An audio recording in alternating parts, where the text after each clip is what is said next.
Hey, what's going on, everybody? Michael back at you guys with the Real 1%. Got a special guest here today, my main man, Peter, up in Clarksville. How you doing today, brother? Doing well, doing well. Hey, thanks for being here, man. If you don't mind, we're going to jump right into it. You know, we're on the podcast series, the game plan to successful civilian life. So if you don't mind sharing to the listeners, what made you join the military? What branch of service were you in? And lead us up to the time where you started thinking about getting out. Okay, well, I grew up a Navy brat. My dad was a submariner in the Navy, and so I kind of grew up with the military culture. I knew I didn't want to be in the Navy because he was in the Navy, so I wanted to go somewhere else. It's pretty decent in music. Joined the Army band.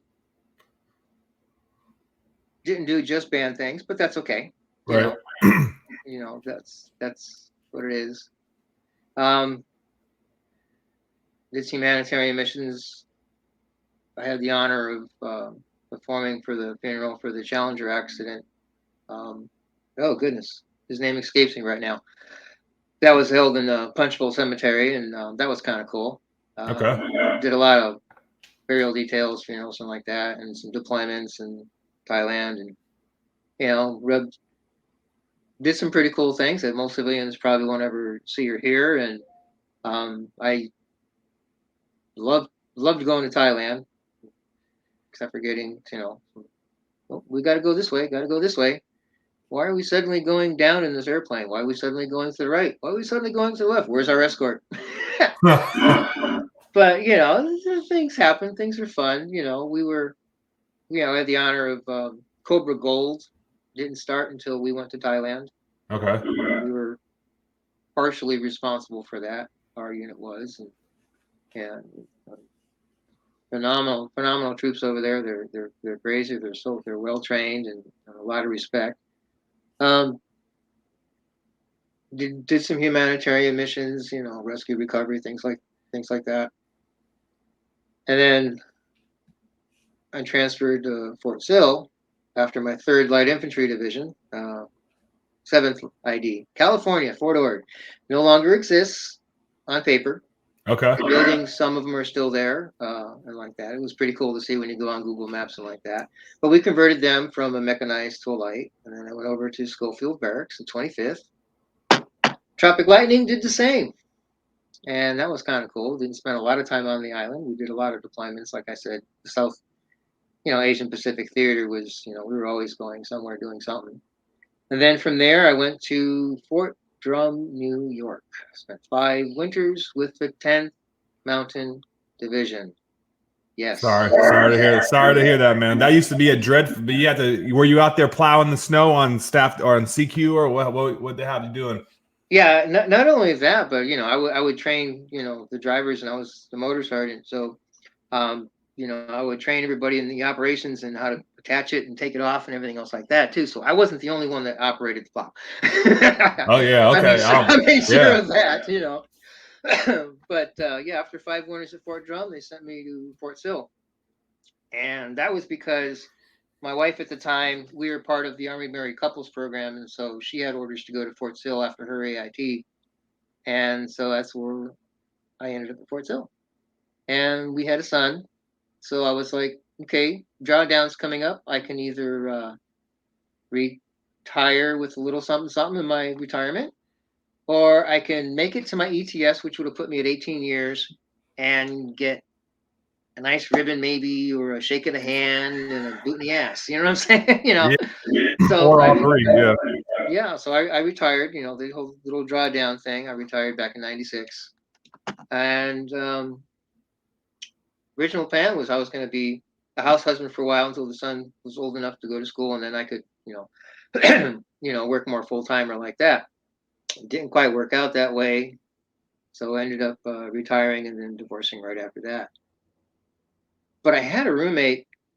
I was doing some odd jobs and like that, and I shouldn't have let some of my certifications expire, but I did because of the personal stuff and like that, and so I eventually ended up going back to school. And I talk about this incident in my book about my academic journey. It's kind of, I laugh about it now because at the time I thought my roommate was getting getting mugged, getting beaten up in our driveway. And it really wasn't that, because turns out they were educating him about bringing business down to my house and disrespecting me and my house for doing so. But I didn't know this at the time. And so here I am, and I'm getting ready to go and, do a little bit of educating there, like fighter style. And I'm encouraged, I'll say that, to not get involved.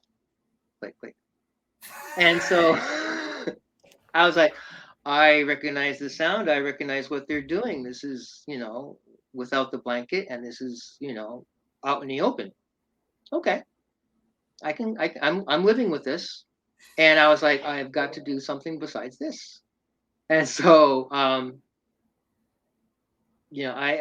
retired, and I had to figure out how I was going to keep the house, stay alive, and stay out of jail, get my life back in line. And eventually, the roommate, moved out, which is good because I kind of helped him with that a little bit. Everything stayed well. I stayed alive, obviously. I still had the home. So, I was all good. The basic Maslow's hierarchy of needs were sort of met. Yeah. And we just say that. And eventually I went to school at Cameron University in Lawton, Oklahoma, and got a Bachelor of Music degree. Okay, so that's where it started. Between all that time, it seemed like you went through a crazy amount of stuff, like from the divorce, that's so going back to when you retired out, right? Like, did you have your plan was to get out, you had your son, and to stay at home. That was plan A, right? Pretty much. That backfired up until for the portion, yeah, until he was, old enough where he could go, right. Yeah, because if I brought him to daycare, I would go to work. Right. I would be working literally to pay for daycare. I might make $30 or $40 a month. Oh yeah. And so, and at the time, the wife was like, "Well, that would be cool because then this way she still had her military, and I could do part time and odd jobs and like that where I was working down at a music store." Right. And it was like, or was I working at McDonald's? Anyways, I was working somewhere. I forget exactly where, but it didn't take all my time away from my son and like that. So right. It would have been doable. But okay. It didn't work out. She started to date my squad leader when I was ACAPing. Oh God. Yeah, well, that's on okay. to the next one, the military life. I think how they go. Well, the thing is, I should have divorced her back up at Fort Drum. I mean, the first time she cheated on me, I should have went bye bye. But we were married, had a son, and I was gonna see about making it work because she wasn't stationed with me at that time. Back and forth and like that. Right. By then she was. Oh, let's see here, Monterey, at the Defense Language Institute, Fort Jackson, South Carolina, Little Creek Naval Amphibious Base. Yeah, I think all three of those places when she was, elsewhere than I was. She's, So I should have divorced her the first time, but that led to a lot of problems, with me keeping myself on track and trying to get my life and keep my life together, getting out of the military because my retirement physical didn't happen because there was an 18-month waiting list. Well, I'm sorry, I'm 6 months out from retirement. I'm calling you and you say I have to wait 18 months, but I'll be retired a year by then. Is that for the VA? Excuse me. Is that for the VA rating? Is that what the physical was that for, or is that something different? And one question I got for you: when did you retire? What year? I'm just curious to know the process. Like, did it have ACAP and all that stuff like that when you got out? Yeah, 1996. They had the ACAP and like that. Okay. And I believe the retirement physical was part of the ACAP process. I'm not sure if it had anything to do with VA or not. Don't really recall. But that was like an 18th month or so wait list. And of course, over there, this was in Oklahoma, getting into the VA was even longer for that to get my first physical. I didn't get my first physical until 2010. Wow. Ish. And that was in Missouri, Columbus, Missouri, or Columbia.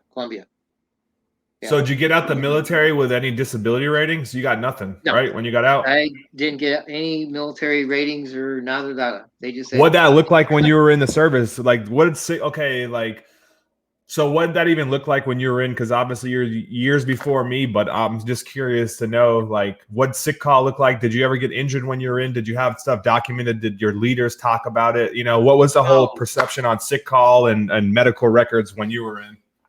this is what was crazy. In all three of the light divisions I was in, it seemed that profiles and medical things all disappeared when it was time to QRF or go somewhere, even for training. And then when you got back, you got your profiles and like that. And I was on a lot of painkillers and muscle relaxers. And it took me a long time to not be on painkillers and muscle relaxers and going, oh, this is convenient. You know what I'm saying? Yeah. And so while I was at Fort Sill, what I did was anytime, I did the back or the hip thing that would go out, or the neck, or the knees, or the hips, you get the idea. Yeah. I would go go get something and like that. And whatever they give me, I was like, look, I can't keep doing this because this is bad. And I'm not sure about the opioid crisis and like that back then and the timelines and like that, but I knew that I didn't like feeling, wow, because they would start Sergeant Burke, stop Sergeant Burke, sit Sergeant Burke down. We just walked 12 and a half miles. Better change your socks. Okay. Where are we going now? Going back that way? Okay, let's go. Because the muscle relaxers, the painkillers, they're like, ooh, this is nice, Yeah. And I was like, I'm not liking this, and I didn't want to feel that way. And so whenever I got prescribed stuff, I would like, okay, the first day I would take it as prescribed. The second day I would take the first dose as prescribed. And then after that, it would be like, okay, half the dose. Then I would do that for a couple days or so. Then after that, it would be half that dose. And I would weed myself off any painkillers and muscle relaxers because um, that was, that was going to be difficult because I saw when I got out what would happen if I was always going to be reliant on a pill. Mm-hmm. You know, um, you know, whether I'm on stage or I'm on a scaffold, doing some drywall finishing or something like that. I didn't want to have my head fuzzy, you know. And as a musician, I was noticing like, man, I'm having a problem memorizing this stuff as effectively or as efficiently. And so I was like, yeah, the back and the neck, not as often, and eventually I was able to get off of stuff. Now I'm seeing a chiropractor. Sorry, I have a reset. And, he's like, yeah, your spine looks like this. And, this is messed and this is that. And it's like, wow, you know, and everything's tweaking and cracking and crunching. And, does this hurt? Oh, yeah, no, that feels great. Yeah. Yeah. Yeah, the knees, the back. It doesn't matter when you're in, just the knees and the back. Always, man. Oh, Knees, man. Oh, back, shoulders, yep. always, man. But it's like, so let's rewind a little bit back and just think about all that stuff that you did. Did it ever fall into your medical record somewhere? Like, since you did do all those years in, did you ever get a mentor, or did you ever wake up like you just said about the pills? Like, whoa, I can't be doing this. Did you say like one day where you're like, whoa, I gotta get this stuff in my records, man, because like, you did a long time and you retired out, so you figure you might have someone that you knew get out and say, hey, make sure you get all this stuff in your records so you get your VA rating. But then again, a lot of people back in the day, man, never even went to the VA. I didn't even go to my VA appointment, so I'm just curious to hear what your take is. Well, what I did was I went as little as possible to sick call because it wasn't there was a stigmatism about going to sick call and about really taking care of yourself because it's like, no, you're a light infantry, you don't do that. You go first in, we secure the zone, we're last out, we process the prisoners, detainees go this way, whatever we got, and then we leave when the job's done. And so if you had to go to sick call, it was kind of forbidden. But my back and my knees and my hips and everything like that. They're all in my medical records, some way, shape, form, or fashion at some point in time. Yeah. So forget about the pride thing. Forget if you're light infantry. Forget if you're airborne. Forget if you're this, that, or the other thing. And I'm not reading it as a disrespectful thing, but go to sick call, get it in your records. Because it took me forever to get to VA, and then for them to say, "Yep, type, boom, you just now applied. We'll see if you're eligible. We'll talk to you tomorrow," or however long it took. I don't really recall how long it took. This was back in 2010, but I do remember from 1996 until 2010. Every time I tried to call, sometimes I was calling a couple of months there. I was calling every other week.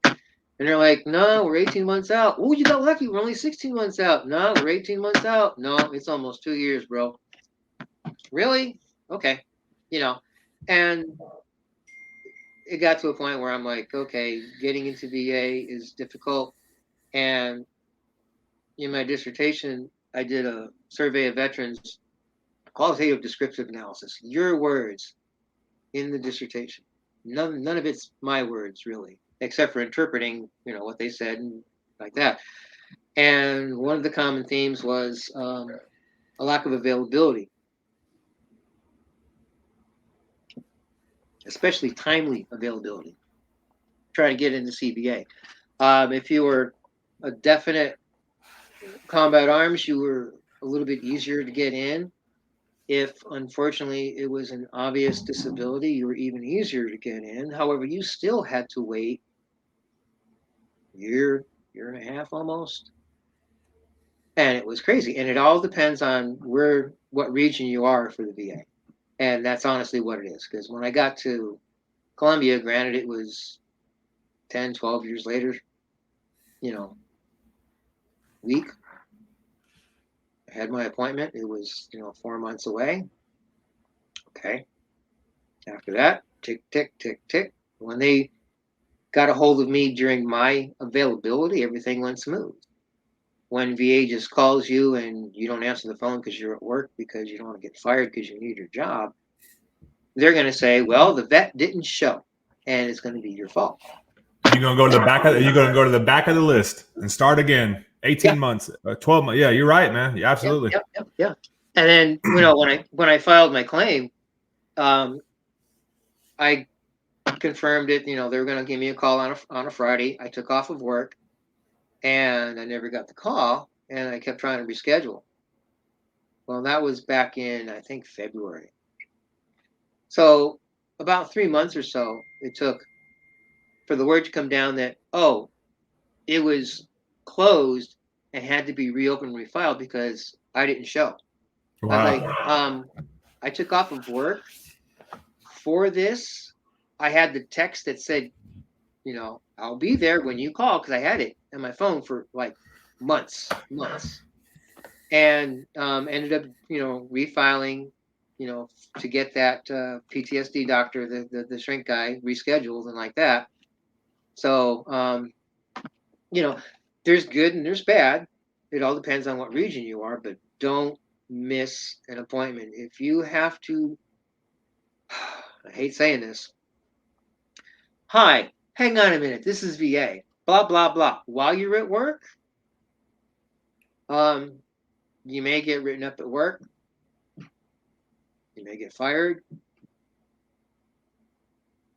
But you might, but then, man, were you working at Amazon fulfillment center where they watch every step that you do? But absolutely, man, Walmart. Walmart, like somewhere that you can just be replaced, just like any other job. They're going to replace you, but it's like you're making a great point. Take care of yourself. Take care of the VA. Don't put it off. Don't wait. Like it took me 7 years, I think, or 5 years to get to like 100%, but I got out with 0. Yeah. Something similar to you. You got out with 0. Now, what happened when you put all those claims? And if you don't mind sharing that, did you end up getting what'd you end up getting? Right now, I'm at 40%, which is interesting because my first letter said 10 for I forget what, and then a couple other things were deferred. Got another letter the next month about the stuff that was deferred, which totaled 10% for one and 30% for another, which is 40. Right. 10 plus 10 plus 30 is 50, correct? Yeah. Well, according to the VA, 10 plus 10 plus 30 is 40. Yeah, their So, calculations are off big time, man. But yeah, they got it's their pretty own expensive. crazy like formulation or whatever. It's wild to say that. But yeah, I'm aware of that one too, man. Anyone that's not, yeah, just don't think you're gonna get 100% and be at 100. It's Oh, not no, how it no, goes sometimes. because, So everything that was deferred off that first letter added up to 40%. there Okay, you so go. where's that first percent? Where's that first 10%? Don't know. So eventually, when everything is all said and done, I'm gonna take all these award letters and go, okay, explain to me why this, and this doesn't add up to all this, because I have no clue.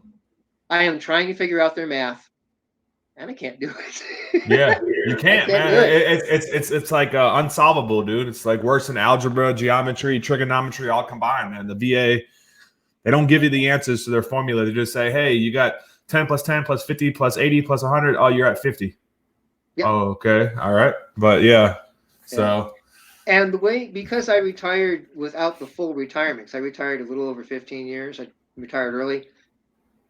I get, I believe, 45% of retirement check okay. versus, I guess it was 50% of your base pay. I'm not exactly remembering way Yeah, I back think, then. yeah, 50 or something. Yeah, so I got 45% out of the 50. No big deal. Um, with my disability rating, what they're doing is, because it does not exceed my retirement income that I receive, I'm basically getting tax-free retirement. And then the rest of my retirement is being taxed. Okay. So, I mean, and it made me kind of strange for me to get used to that. I said, wait a second, I thought this disability was over and above my retirement, but because the disability payment is not more than my retirement, if I remember the explanation correctly, then it will be over and above my retirement. So I'm like, oh, okay. So, don't get me wrong, I don't mind the tax free there. I Yeah. like living with that tax free. You know, but it the way they calculate it and the way they do it is very different. Kind of hard to figure out unless you've been in the system and have seen it done, and you are a VSO and have had experiences with that. Right. You have a better chance of understanding it. But for me, it's been a long time since I've did any of that stuff for anybody. So So who helped you with your claims then? Who was the one? Did you just do it yourself and went on the website, or who helped you no, guide?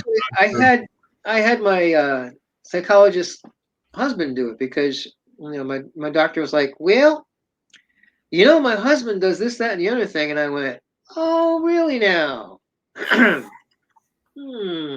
Okay. Because, she had me down there for the PTSD and everything else like that. And like, this has got to be in your medical record somewhere. And yes, back it was, back in the mid 80s. Oh, there it is. The four letters. The four Yeah. letters that they do not like saying, because they know those four letters equal dollar signs. So there's a lot of things that go around it and just dance around it, and they'll give you medications for all the effects, but they won't say those little four letters because they got to pay. And then by the time they do say those letters, um, yes, you have to justify it, and I have absolutely no problem with that. And I Yeah. agree, things should be justified, but it's the way the stigma is, the way it's attached to, like, do I really want to acknowledge this? Do we really want to say that this person has a quote disability in this fashion, and pay them money because of this and everything? And it's like, when somebody gets diagnosed more with depression, and then they have this here with their head, and they have this here with their vision, and they get confused a lot. Well, okay, well, those are the effects of PTSD, but there's a lot of soldiers where they won't get diagnosed with PTSD, but they'll have all these effects. Yeah. They're not giving them the diagnosis like you said. Yeah, and I'm kind of wondering how often that happens. I don't think it's happening nowhere near as often or as much anymore, because after 9/11, there's been a shift in the focus of, we probably should help take care of these people because there's a lot of them now and they're younger now. I remember when the shield became the storm. I think it took what 6, 8 minutes from the time the president said go to the first person, you know, going. The first boot went on the ground, as it were. Even it didn't take that long. And back then, people did not have as high a regard for the military as they do now. Now they're like, "Oh, thank you for your service," and everything else like that. And I say, it was my honor and my pleasure. I had fun most of the time, which is true. It is an honor to be in the military, to serve your country, protect and defend the Constitution. Can't think of much more things that are better than that. Honor. You got your buddies. I can't think of something that I would much rather do. And if I can go back in, yeah, I probably would. Without give me something for the knee, something for the back, something for the shoulder, front or neck. But I'll be good. Give me a rifle, I can still shoot. Give me my little foxhole there. Doo doo doo doo doo. Boop, you're dead. Doo doo doo doo. Boop, you're dead. Oh, we have a traffic control point. Okay, that's fine. We got escort detainees. Fine. Doo doo doo doo. I mean, I'm not as fast, but the heart is still there. I would go and support my brothers if I could. All right, we're gonna make that happen for you, man. We're gonna get you called back in. We're gonna get you into the Navy this time, one time for your dad's sake. Oh yeah. Go get your sea legs. But nah, man, you're right though. I mean, it was honor. It was awesome to be in the military. The people we met, the places we've seen, the things we did. I mean, all that stuff's great, man. I don't regret joining. I mean, I thought I was gonna join for 4 years and get out and go to college, but I did 8 years instead. So it was good, man. I mean, I re-enlisted to go to Germany, man. It was like, okay, cool. I got to travel Europe. I mean, and you just get to do life, man. You get paid to do it. It might not be much because, everyone loves to break it down. You're a soldier 24/7, but still, it's not a bad kickstart or a career or anything really. Just what you make out of it and the mind frame you have, I guess, and the people that the people can make or break it because you can have amazing people and make a crappy time feel good. Or you could have crappy people and have an amazing place and have it horrible. So it's like, which one you want? You know what I mean? But no, man, I'm with you on that. What? Go ahead. I remember one time we had a guard detail, and it was like on a tarmac. I think it was very warm in the summertime for Fort Drum, and it was at Rome Air Force Base, and it was the stealth fighter that were there, and we were there to guard it. And I would they're in the middle of an Air Force base. It's really secure. We're riding a plane. It's not going anywhere. Yawn.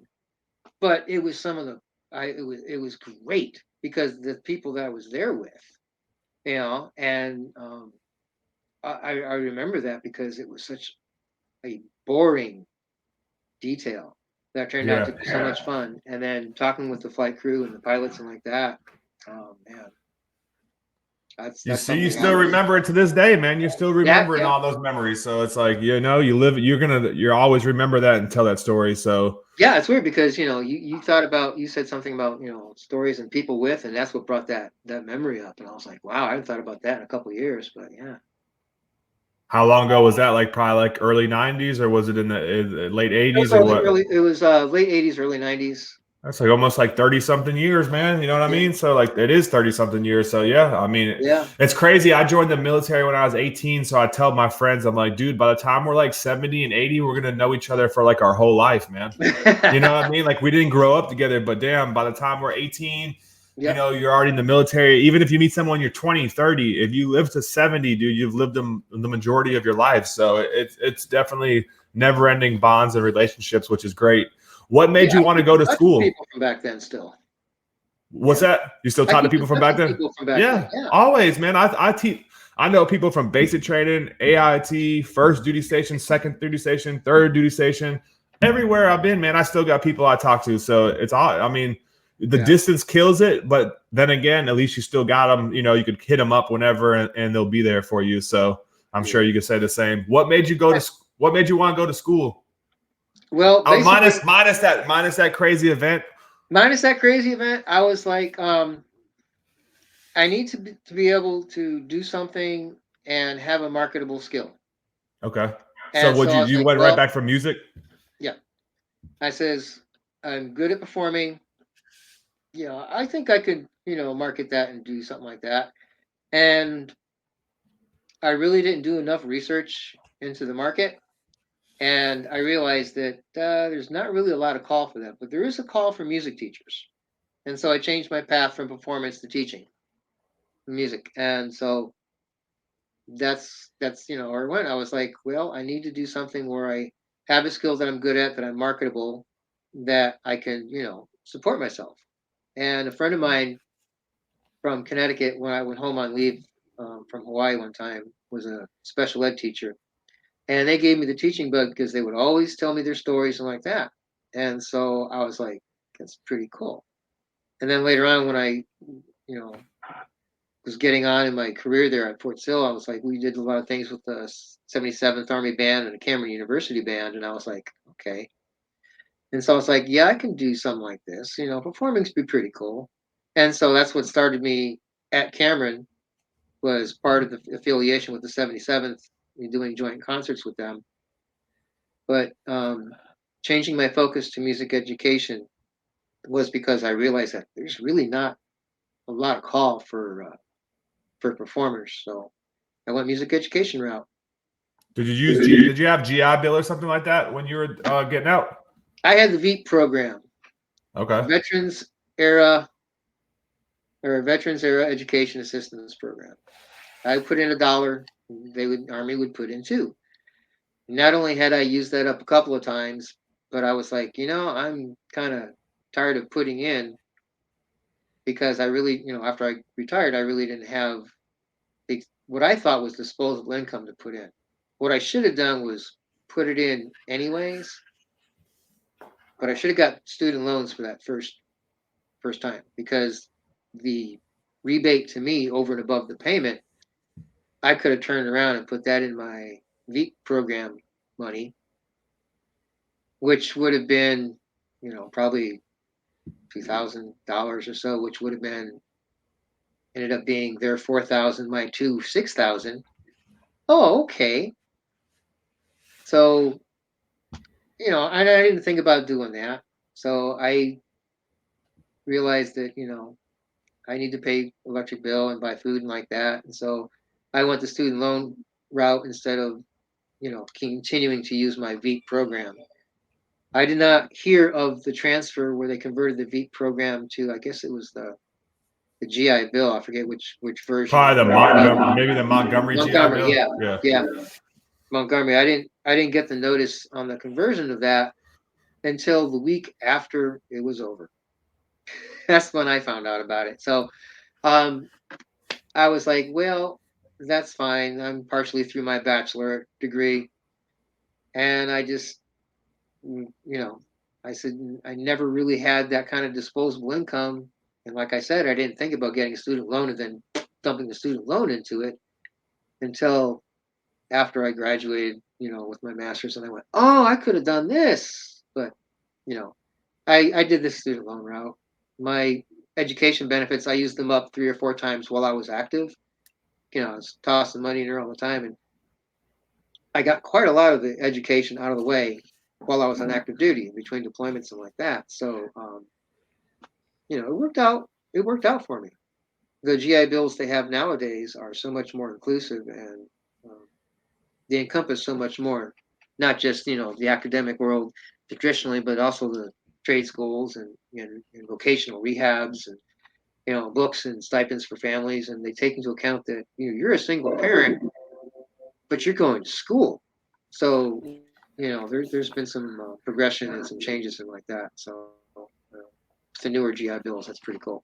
It's pretty cool to see. Okay, yeah, I never heard of the VEEP program, but it sounds like it's better than nothing. But at the same time, like you said, it's been a lot of forward progress. So take advantage. Like if you had a GI Bill right now and they said, "Hey, Peter, you can go to Austin P right now, get your master's, covered. It's going to pay for everything, and then we're going to give you a stipend for your books."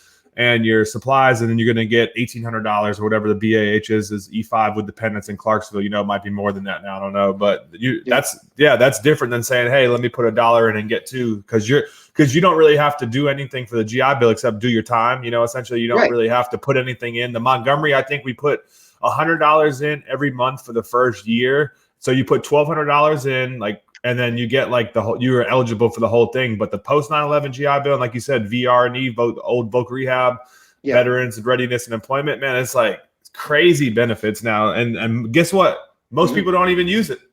They don't know about it. They don't even know about it. They don't even use it. They don't even know. And I had to go through the hard way, working dead-end jobs, and I'm like, you know what? I think it's time for me to go to school, man. And I can get paid more going to school than I am working 40, 50 hours a week at a restaurant or something like that. So yeah, I did that for a while. Drywall finisher for a while. Worked at a music store for a while. I worked at McDonald's for a while. So yeah, I feel you. Yeah, you know how it goes, man. But the beauty of working those jobs, it might not be the most professional thing to say right here, but it's the reality of it. Guess what? You don't have to wait till your contract's up. You don't like McDonald's? I'm walking out. I'm not. You know, that's what I'm saying. Like at least you have that aspect, and there's no shortage of jobs out here. Granted, we're not recommending, or we're not like telling anyone, hey, go and just get a job and quit as soon as you get it, because obviously that's not the case. But no, that's not the case. You know, have a plan no matter what you do. What you've been working on since you got your master's degree and stuff like that? What have you been doing these last couple of years? Well, I was working at some different school systems until they cut the music programs. And then I moved. This was in Oklahoma. I moved over to Missouri thinking I would have a job there, but instead they hired the outgoing band director's daughter, which is okay, no biggie. Looked around for some work there, but there really wasn't much room for music teachers. And so I went, okay then. And if I wanted to work at the collegiate level again, it would be like, oh, I need a doctorate. And so by then I knew I was having problems with the eyesight and some of the dexterity. Can't play quite as well anymore with the fingers and the eyesight. I need the big note versions. So I was like, I really liked music education. And so I went more of the doctorate of education. Okay. Because I was like, okay, well, I want to more work with the adults and get into the collegiate level there. And, I kind of liked being a teacher. And I had some really cool music teachers that taught me how to teach music. And I was like, okay, well, maybe if I can get this doctorate, I can do that at the collegiate level. So that's hard to do because jobs are, well, let's just say the competition is tough. Just having the degree doesn't do it. You really need to have other experiences to fall back on and a broader portfolio. I've noticed that just because you publish a dissertation or something like that doesn't mean you're going to be getting your foot in the door ahead of anybody else.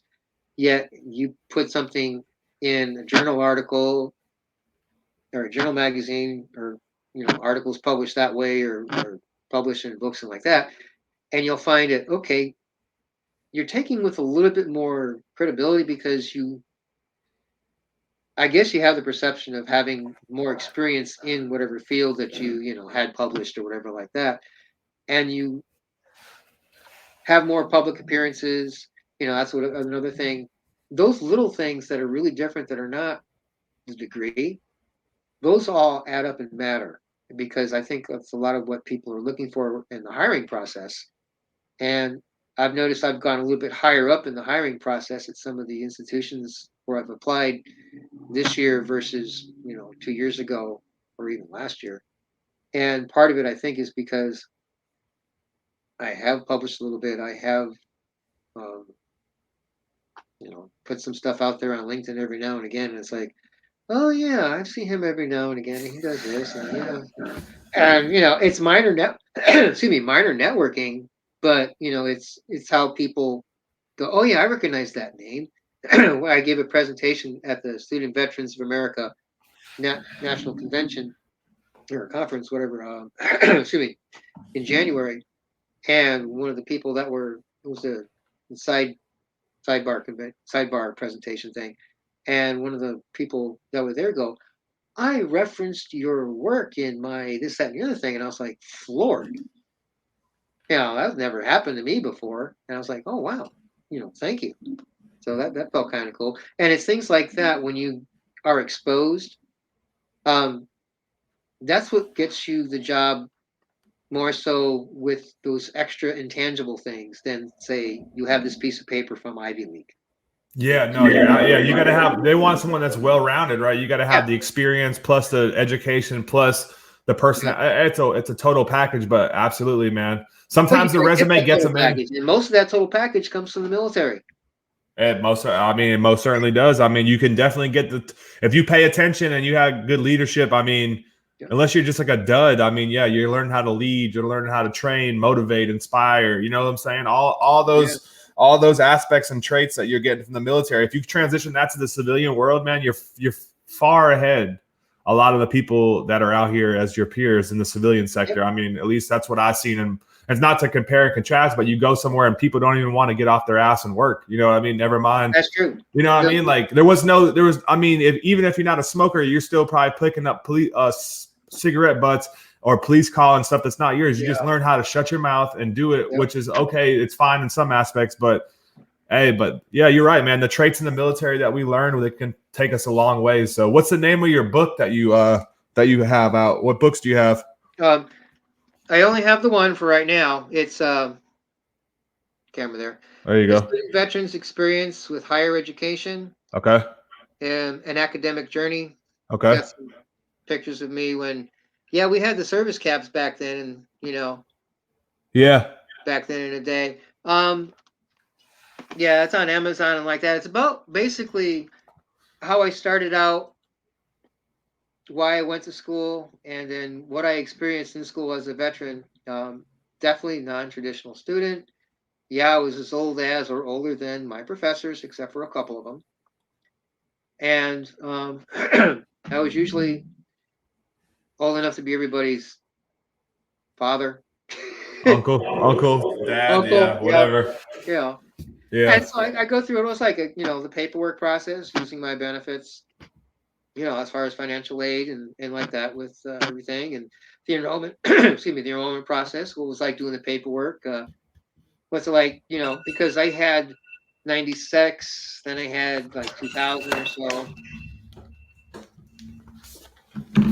Sorry, I had that. I had my alarm going off, and I wanted to hear that thing going off in the background the whole time. But that's okay. Like I said, I was there in 96, and then 2000, and then later on in the 220s. I compare and say what it was like being a veteran at my various schools, and I notate the progress that was actually made in some of the efficiency as far as paperwork, ease of access, veteran service centers or their service offices now, as far as where veterans can go and things like that to get some help with transitioning and things like that. So it's pretty cool. It's just about what I've had to experience like that. So what made you want to write the book? Was it just like going through your own experience and say, hey, let me put this on paper? Or what made you dive into that project? Well, when I was in, I noticed that we're taking courses because we have to have civilian credit to get promoted.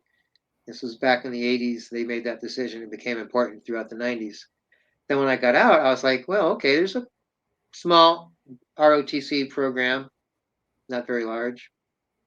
There's not many veterans. There's not many of us that still have the buzz cut. And then for my master's at Cameron, I was like, well, there's a few more of us. And then I graduated and worked at Cameron for a little while. And then I went to the University of Oklahoma, and I went, ooh, there's even more of us. I was still the only one in my fraternity. I was still the oldest and like that, but they had a larger ROTC program and a larger student population. But I noticed that there were more veterans, not just because of the size of the population like that, but proportionately, it was like, okay, this is noticeable. And then when I was teaching and working at Cameron and in various places and like that, I was looking at veterans and I'm going, I need to find out what's out there, because I was lucky when I was at Cameron University. The hospital was right across the street. Fort Sill was 2 miles away. There's another hospital 3/4 of a mile away. When I went to the University of Oklahoma, I walked out the door. I took a right, went past the parking garage, and there's a clinic.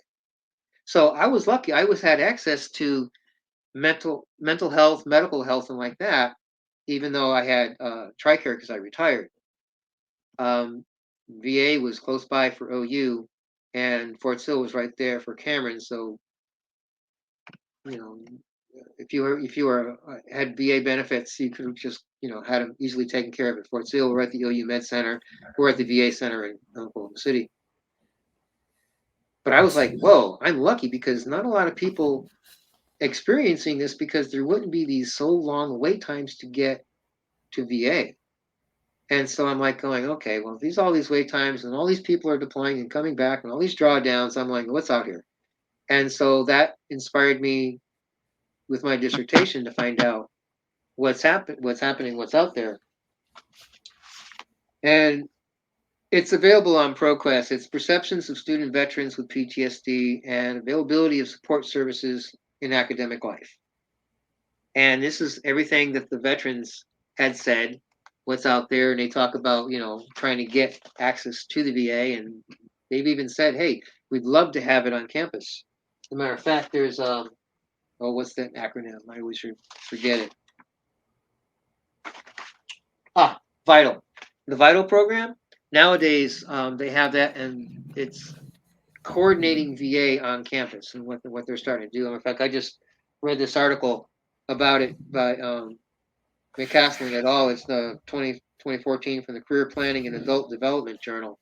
And they were talking about how they're partnering with colleges and universities to get VA on campus because a lot of places, especially in rural areas, where's VA? Where is it? Way over in the other state, and it's really not feasible or, so, I'm hoping that we can get more of the vital things out there. And that's pretty much when I started my dissertation that I didn't have access to that article at that time, even though it was 2014 and it had already been out. I think one of the universities that are on my list that had the enrollment with VA actually mentioned the vital program. And so I really didn't, I was like, oh, okay, cool. And I didn't see it anywhere else.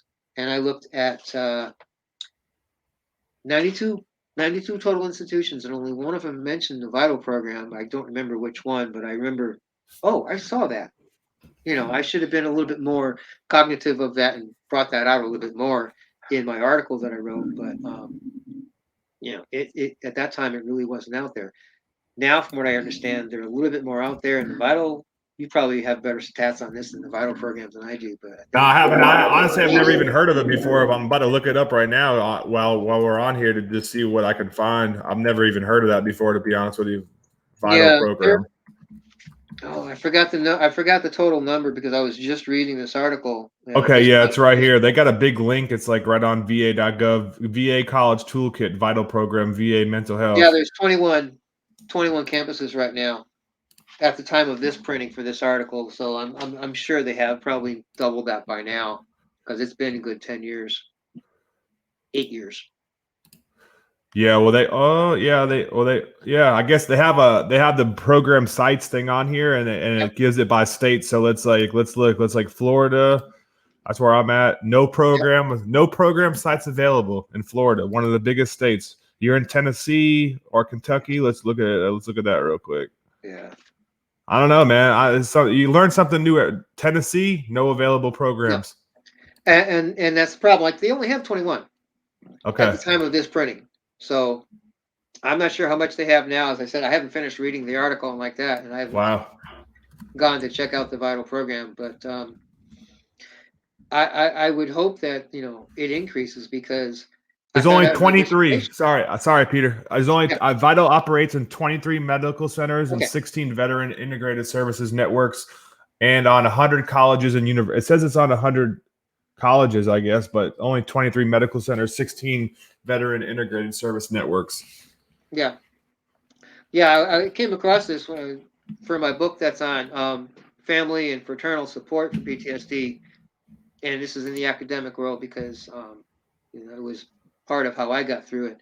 And so, after I read this article, and this article is a little old, well, I will update it, from their website. But I thought this was like some good information and like that.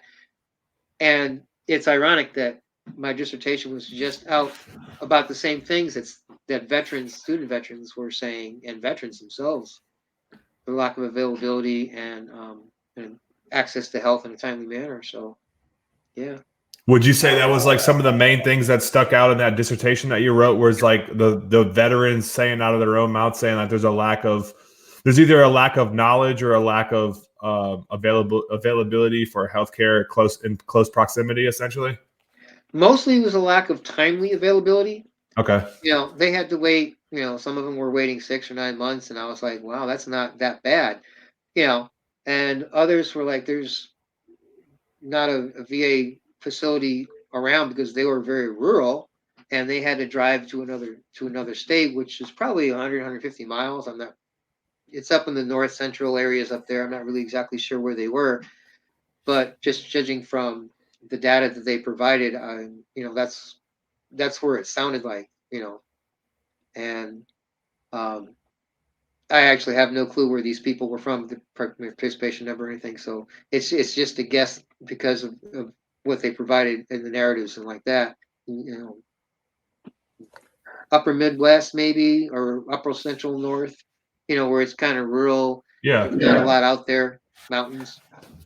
I guess I'm not really sure. No, I mean it makes sense, but it seems like the VA is at least trying to go down another route, like for the last couple of years of outsourcing like third parties to get involved. So I think that's probably what they're trying to do to alleviate. But it's kind of crazy because I did read the stuff that you sent me too, like your dissertation and the other handout about the PTSD awareness for on campuses, like we were talking about before we got on. And it's like you did all the 80 teams that were in the bowl games, right? Colleges, big name colleges, big schools, Texas, all these big schools. And what, like 3 of them had something available on campus for the Three 3 posted coordination with the VA. Utah State, what else? Texas A&M, and like I think you said University of Hawaii or something. You said, but it's crazy, right? Like that's crazy, man. Yeah, and these are like we're not talking low budget. We're talking high end. We're talking universities. Some of them are research universities, and some of these I'm like, don't you have a children's hospital close by? Or don't you have a hospital on campus or something? Don't you have a school of medicine? But apparently, maybe not. And so we have to find out what's out there and where it is. And that was why I wrote what I wrote. And what I'm, trying to do is, say, hey guys, this is what we have, and trying to get, some coordination with, VA and Department of Education, and see if we can get this vital program up and running and more spread out. But I was mostly looking at PTSD support. That was mostly what I was looking at, because I'm sorry, 22 a day. That's 22 way too many, man. Too many. Way too many. So, I'm more of a, okay, this is what's out there. Let's find out what's out there and see what needs to be out there kind of advocate. I've got one of the books I'm working on is about my academic journey, but it's got to do with the family and the fraternal type support that's available in academia, what I had when I went through.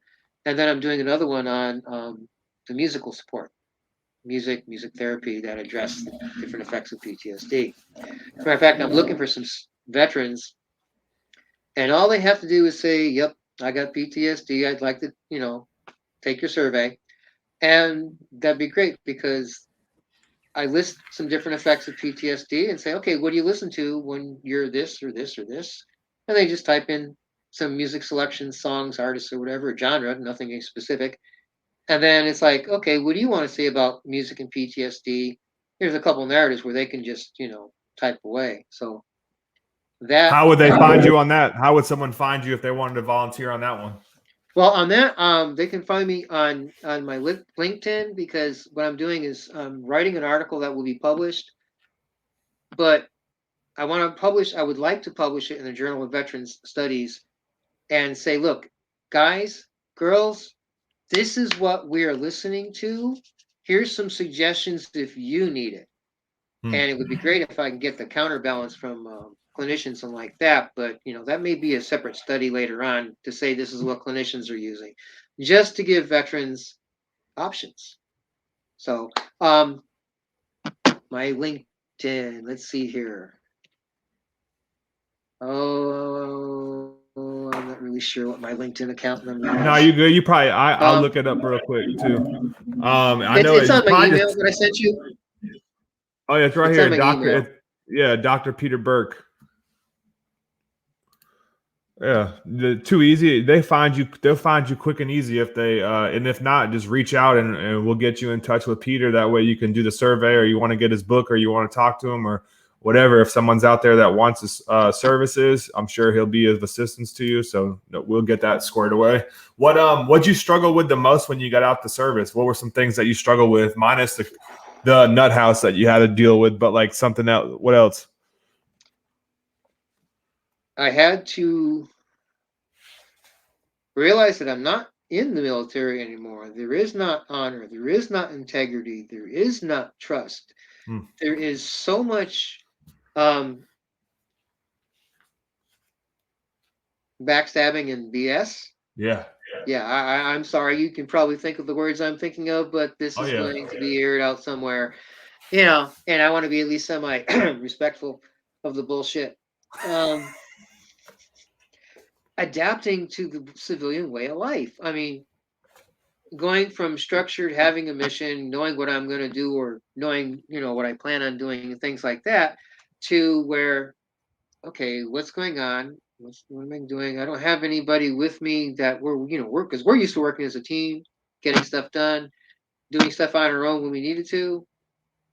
But, it was the mission, and we did what we had to do when we had to do it with whom we had to do it. But as a civilian, I was like, man, okay, I don't have a mentor. My roommate was really not a mentor, as turned out. I kind of stuck with things that I knew best as far as my music and my affiliation with Cameron University, but I wasn't sure how to be a civilian. I wasn't sure how not to at 5 o'clock render honors. I'm sorry, I still do to this day.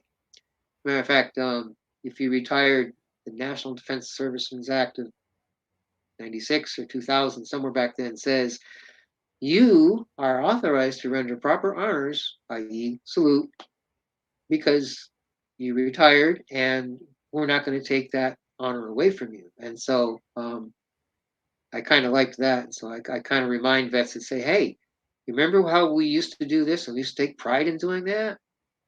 Keep doing it. Because we're authorized and we're allowed to. But I was like, how do I be a civilian? How do I not say supply room? How do I not say, motor pool? How do I not say fuel point? How do I not say fixed wing aircraft? Like DFAC. Hey, I'm going to DFAC. Yeah. Oh, I mean, my bad. Jersey Mike's. My bad. I'm going to Class 6 store. What? They don't know what you wouldn't know what they said that the civilian friend. I'm going to Class 6 real quick, man. I'm gonna go to the DFAC after. What? Yeah, exactly. I would have to translate everything, and it took me forever. And I still have to translate when I talk times, or when I spell things out, because they're like, what? Because I spell it out with our phonetic alphabet, or I say military time, and a lot of times it's like, of course, my veteran friends have absolutely no problem understanding me. Yeah, it's like a different language, man. I do the same thing, man. I got my car and my clock set to 24-hour, man, 24-hour time. I don't know. It's just whatever, man. I don't know. You do whatever you So yeah, because I mean, it's like we're a different culture. Most definitely, man. If you could go back in time and talk to your old self, or talk to someone that's still in the service, what would you tell them? I'd be like, take notes. Take notes on what you want to do as a civilian. and then try to do it. And remind yourself that you don't always have to say 1800. Remind yourself that you don't always have to walk in step with whomever you are walking with. Little things like that. Little So notes you on don't how. march. Hold on. Hold on. You don't march around Clarksville anymore. I still do. Okay, I'll make sure. No, yeah. Yeah, There you go. I There still you do. go. I'm just I messing with still you. do. If I'm with one person, we're in step. If There there's you go. 3 of us, I'm with step with the majority of them because the There others you are. go. you know, um, just learning how to be a civilian, learning how to relax. That was the toughest thing for me. Um, the mental part about it, going from okay, I'm not. How can I say this? I don't have a brotherhood anymore. That was tough. The camaraderie, like, just got that hit me hard too, man. Honestly, getting out and being a part of something like that, and then sort of you just go your own way and you get slapped in the face. I mean, it could go good. Some people have a smooth transition, right? Some people have Yeah. an easy transition, and they could hit the Powerball when they get out. You never know what someone's gonna do, but like people like us, like obviously you said you struggled. You had a crazy same thing with me, man. I had crazy, all to say the least. But we're here to persevere and fight through, man. But Yeah. what was your favorite place you ever got to visit in the military? Um, that's a toss up between Korea, Thailand, and Australia. So I'm gonna go with Australia. Okay. Yeah, I think What so. part? Well, New South Wales. We were down there with a third RER paratrooper putting on an Army Tattoo 88 for their 200th bicentenary, and so saw a lot of the city, some of the Opera House, the harbor, and didn't get to travel too much into where it was, not as developed and like that, but it was kind of nice. The people there were, friendly. The troops there were like crazy. Yeah, we were play rugby one time. Then it was like, you do that again, you guys are getting an Article 15. Thank you, First Sergeant. Yeah. Really crazy, but it's like, okay, He, it he was, didn't want you to have that's destruction of government property, man. He didn't want you guys to get hurt. I mean, the same yep, thing. They say if you get sunburnt, that's when that really yes, hit me, man. When I was at Fort Campbell, dude, and like honestly, I think I had like a hickey or something on my neck, man. They chawed me like the next day. They were just messing with me, but then I yeah, heard about the sunburn and destruction of government property. I said, "Damn, man, yeah, we really did sign our life away." man. You go sailing out in the harbor and like that. Then the next day you come in, you put your combat boots on, and it's like, oh crap, because your foot cooks from the inside out because that heat can't escape. Oh yeah, that's a horrible, Yeah, dude. That's one of the worst sunburn places ever, dude. Your foot, what? your foot and go all the way up to all the way up to shin. Ooh. Oh man, I was like, man, that sucks. I was putting some aloe and stuff on it, and they went, if you go to sick call, you'll get an Article 15. And I went, okay then. So I got more aloe. I got some white gauze, put on my green sock, and went, ooh, this is tender. Hey, they brainwash you. Not really, but I'm just joking. But they brainwash you from the beginning. They had set that in your head, like, oh damn, I can't ever go to sick call because I'm gonna get Article 15 almost. Not really, but it's kind of crazy how they throw that stigma out there. Like They threatened it. They threatened it.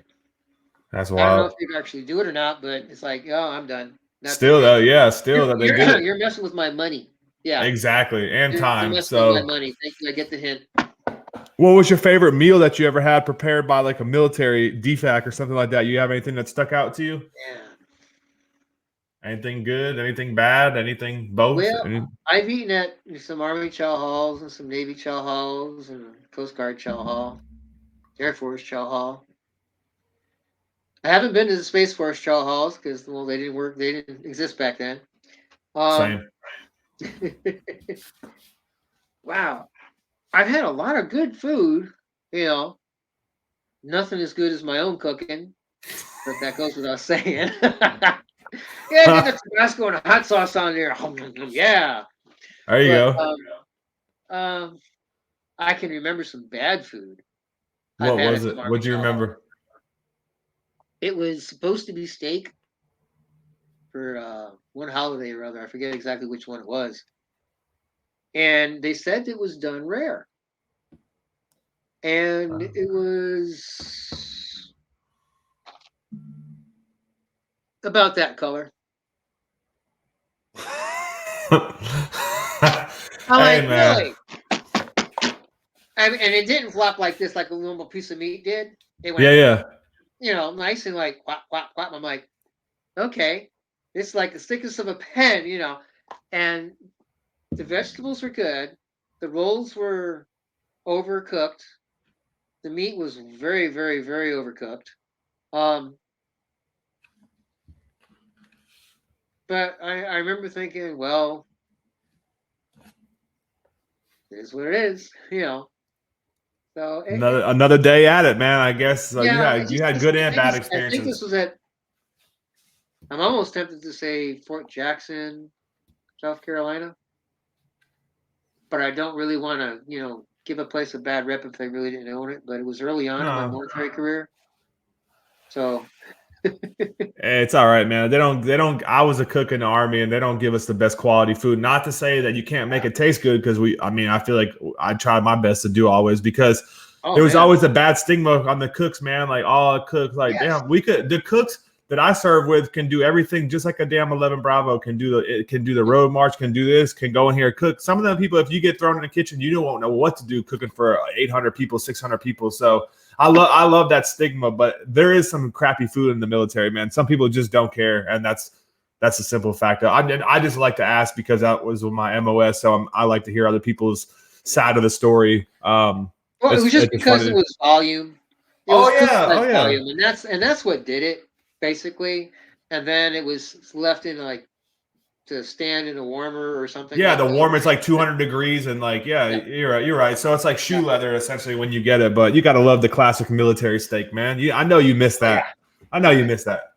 yeah, yeah. When they were done right, oh man, they were good. The I breakfast steaks were the best ones. I don't know if you had UGRAs, but it was like the meals you get in the field, and one of them came with breakfast steaks. Those were like some fat steaks, like yeah. I don't know, like a top sirloin or like a New York strip or something, but or who knows, maybe it was camel or something. I don't know, man, but it was good. It was good if you did it up right. So Well, I never had those. I had the MREs, the original ones, and then yeah. because I got out in like '96, so I didn't have too many of the Yeah, newfangled they're MREs. coming up, man. When you get back in the Navy, you'll see. When you get back in, I already called the recruiter.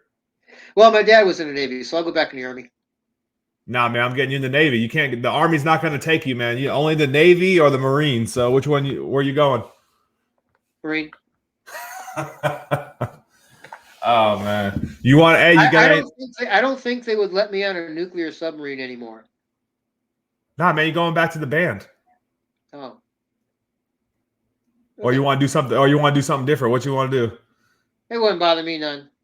Because either So way, whether I'm in, either way, you're going to have the rifle in your hand, and that's going to be your first job. And always, yeah, when I was in the Army band program, the band stuff came second. The Army stuff came first, all yeah. the So time. did you have two jobs then? Because you said you were a motor sergeant too, so you had to do that, and then you did band stuff on the side.